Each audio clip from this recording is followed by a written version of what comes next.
السلام عليكم، مرحبا بكم في فيديو اليوم. ان شاء الله تكونوا بخير وصحة وعافية وانتم تشاهدوا في هذا الفيديو.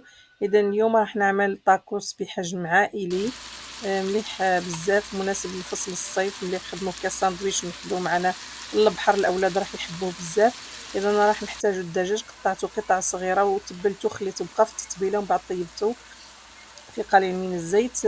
ضفت له الفلفل الأسود، البابريكا، الفلفل الأحمر والكمون والزنجبيل، وأيضا الدجاج، قليل من اللحم المفروم، ضفت له الفلفل الأسود فقط والملح، وقليل من البطاطا، استعملت حوالي 5 حبات بطاطا. راح نزيد نحضر صلصة البيشاميل. صلصة البيشاميل حضرتها في عديد من الفيديوهات، الكل يعرف كيف يحضر هذه الصلصة، سهلة. إذا نستمر في الخلط حتى نحصلوا على يعني خليط يكون كثيف. ونزيد نضيف له على رأس ملعقة صغيرة قليل من الكركم باش نحصل على اللون الأصفر. إذا جبت خبز التورتيلا بعد ما فرشت المول نتاعي بالقاعدة نتاعو بورق الزبدة باه يجيني ساهل، من بعد كي نقلبو الجهة الثانية راح نحطو بهذا الشكل ونفرغ فيه الخليط نتاع الدجاج واللحم المفروم وصلصة البيشاميل. يعني كل ما نحط عليه طبقة نحط عليها صلصة البيشاميل باش يجي الحشو من الداخل يكون آه، طري وما ناشفش. كتبوا لي في التعليقات كيف هي الأجواء الصيفية في الجزائر. هنا في كندا احنا الجو مليح بزاف، صراحة الصيف هي أحسن فصل في العام كامل هنا في كندا. صراحة الجو جد رائع. في بعض الأيام كاين السخانة، ولكن ماشي كما السخانة تاع الجزائر. المهم راح نستمر بهذا الشكل، نحطو خبز التورتيلا. إذا نفرغ قليل من صلصة البيشاميل في الأسفل.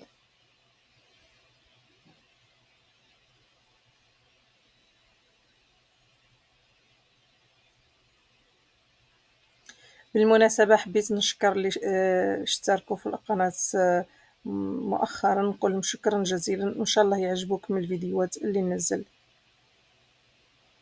واللي يشاهدوا في الفيديو مازال ما اشتركوش، شرفوني بالاشتراك نتاعكم فضلا وليس أمرا، وهكذا باش تتفعل لي القناة، لأنه القناة مازالت ما تفعلتش.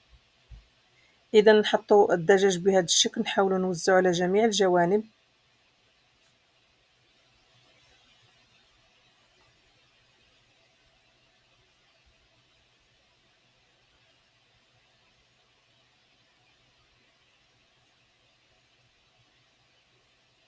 ونزيد نفرغ عليه شويه نتاع صلصه البيشاميل على الدجاج، نفرغ عليها شويه تاع صلصه البيشاميل. اذا مثل ما قلت لكم في الاول تاع الفيديو، زدت ضفت لها على راس ملعقه صغيره قليل من الكركم باه اعطاني اللون الاصفر. اذا نزيد نفرغ اللحم المفروم، نوزعه ايضا على جميع الجوانب كطبقه ثانيه، ونزيد نفرغ عليه على اللحم المفروم صلصه البيشاميل. وفي الأخير راح نزيد طبقة البطاطا المقلية. تحبوا تعملوهم ساندويشات فردية، تحبوا تعملوهم مثل ما أنا عملت بهذا الشكل، ساندويتش كبير عائلي أو طاكوس عائلي. ننصحكم تجربوا بهذه الطريقة، راح يعجبكم، لأنه صراحة جابنين بزاف، ولادي يعجبهم.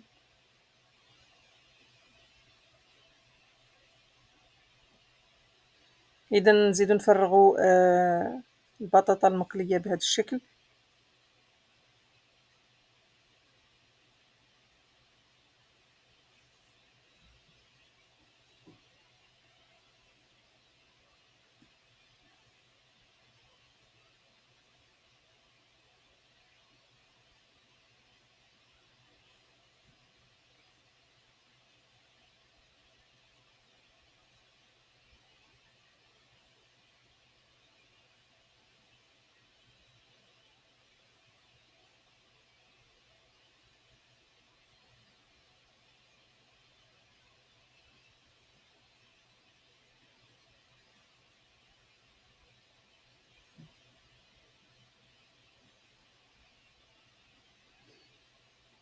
راح نزيد نفرغ قليل من صلصة البيشاميل، ونخلي شوية باه نحطهم في يعني بعد ما نغلق الطاكوس نحطوه في الجهة الخارجية فيما بعد.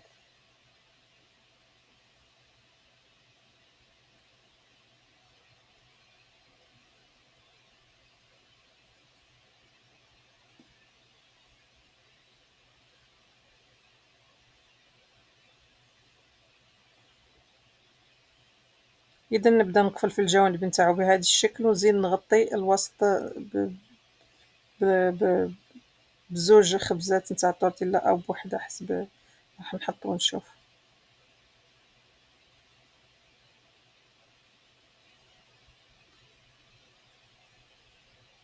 اذا نحتاج زوج لانه انا هذا الخبز تاعي صغير. اذا دخلته للفرن، طيبته على درجه حراره 180 لمده حوالي 10 دقائق، ما نخليوش يبقى بزاف. عاودت خرجته وقلبته الجهه الثانيه، لانه انا الان راني نطلي في الجهه الثانيه اللي كانت يعني للاسفل. عاودت قلبته، هذا الجزء ما صورتوش. يعني بعد ما ندخلو الفرن 10 دقائق نطيبوه، نجبدوه نقلبوه الجهه الثانيه. ومن بعد الجهه الثانيه بديت نطلي فيها بصلصه البيشاميل، وراح نزيد لها الجبن. يعني انا هذيك اللقطه ما صورتهاش كي قلبته.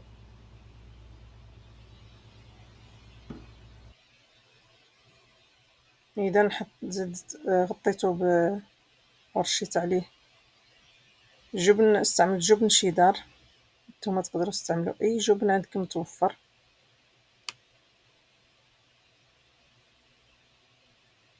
راح نزيد ندخلو الفرن حوالي 10 دقائق، ونحمر شويه نشعل عليه من فوق يتحمر لي، يعطيني يعني اللون الاحمر. الجبن تاعي يرجع اللون تاعو احمر شويه، ونجبدو.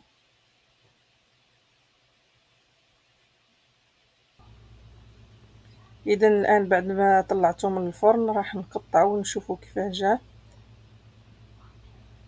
صراحه جا هايل وبنين بزاف. ننصحكم تجربوا بهذه الطريقه، راح يعجبكم ورايح يعجب الوليدات نتاعكم. صراحه مليح بزاف في فصل الصيف الان نخدموه وتديوه معاكم للبحر تستمتعوا به.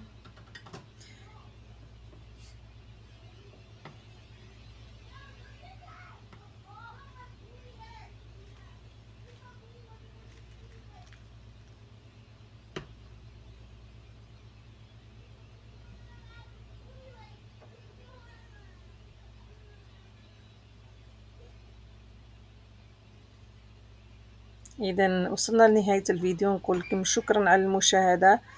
اذا عجبكم الفيديو ما تنساوش تخليوا لي لايك، اشتراك، وشاركوا الفيديو مع الاصدقاء نتاعكم.